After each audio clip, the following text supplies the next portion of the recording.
himself. He had really managed to dodge the train inspector. Soon, he fell asleep. "Gordon, you are a very naughty engine," the fat controller shouted, waking him from his peaceful nap. Gordon felt as if he had been in a terrible accident. "I don't know how I ended up in this barn, sir. I think somebody tried to steal me," Gordon said. "Hogwash. You ran away from me," his driver exclaimed. "Doug told me you ran away after he told you the train inspector was here," the fat controller said. "Oh," Gordon sighed. His brilliant plan had failed. "I have the inspector here with me now. She's going to go ahead and do the external inspection on you while you are in a position where you can't run away," the fat controller said. "She?" Gordon asked. "Yes, she. We have a new inspector. The old one retired." A beautiful woman with long dark hair walked around to his front buffers. She wore gray overalls. "Hello, Gordon. It's nice to meet you at last. I'm Susan." He was speechless. She patted his cheek. "Why did you run from me?" she asked. "He doesn't like being inspected," the fat controller said. "I'm not going to hurt you, I promise." She stood on his frame. Now he could see she had lovely brown eyes. "Your eyes look good and clear."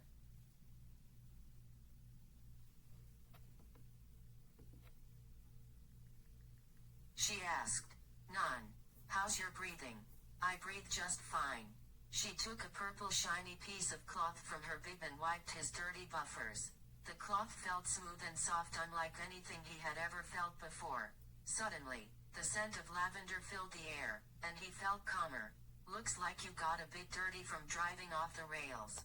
Gordon was embarrassed. She walked around to his side. He felt her touch his wheels. He hoped he hadn't damaged one when he came off the rails. When was she going to start pounding on him with a rod like the old inspector? "He has leaves stuck to him," she said, wiping them off with the purple cloth. Every time the cloth touched him, he felt calmer. "He should be ashamed," the fat controller said. "Do you have a ladder, so I can inspect his external boiler?" "I can't crawl inside of him and perform the internal boiler inspection until his water has been drained." "Yes, but be careful. He doesn't like that at all. He will today. I have a new technique." He felt her removing his dome. That dreaded rod was about to be dropped inside of his boiler. It was something strange that the last inspector always did. He always said it was to determine how much water was inside his boiler, but Gordon thought he did it out of spite. The last inspector probably scratched his tank and pipes to pieces from all the years of his inspecting. He felt the rod, but instead of it scratching him, this felt quite relaxing against his pipe so much it surprised him. He felt his mood changing from cross to calm.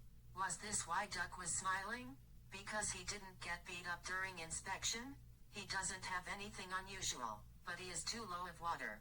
He ran away instead of filling up at the tank. The fat controller said. "I shall climb into his boiler tomorrow to inspect it," she said. "He's generally a very useful engine, but sometimes he gets in a cross mood." "Are you going to send me to the scrap yard?" Gordon asked. "Don't ever send him to the scrap yard. I want to buy him when you get ready to retire him," she said, patting his tank.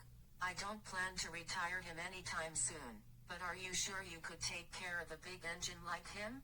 "Of course. I'll pay you more than what he's worth when the time comes." "Madam, you have a deal." The fat controller shook her hand. Gordon didn't know what to say. "You're going to be my engine one day," she whispered. "I shall take care of you and feed you only the best coal. You'll have a shed all to yourself.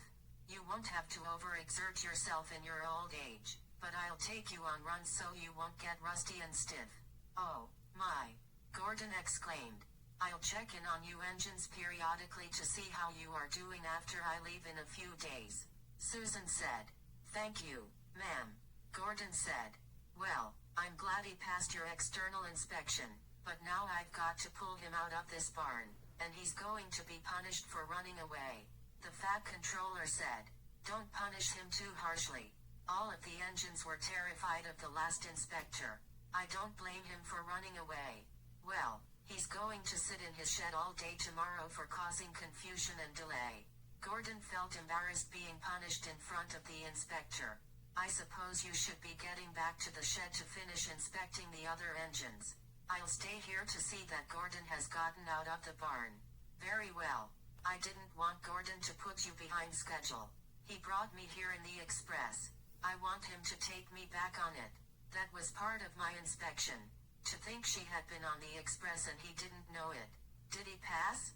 The Fat Controller asked. Yes, indeed. The ride was perfect. The Fat Controller sent for help to get Gordon out. The Fat Controller sent for help to get Gordon out of the barn. Henry was waiting on the tracks to help pull him up the steep hilly terrain. I heard about you running away, Henry chuckled. The inspector found me anyway, Gordon said. She was most eager to meet you, so she insisted on coming with the Fat Controller to find you, Henry said. Gordon wasn't injured from going off the rails, but he was dirty and tired.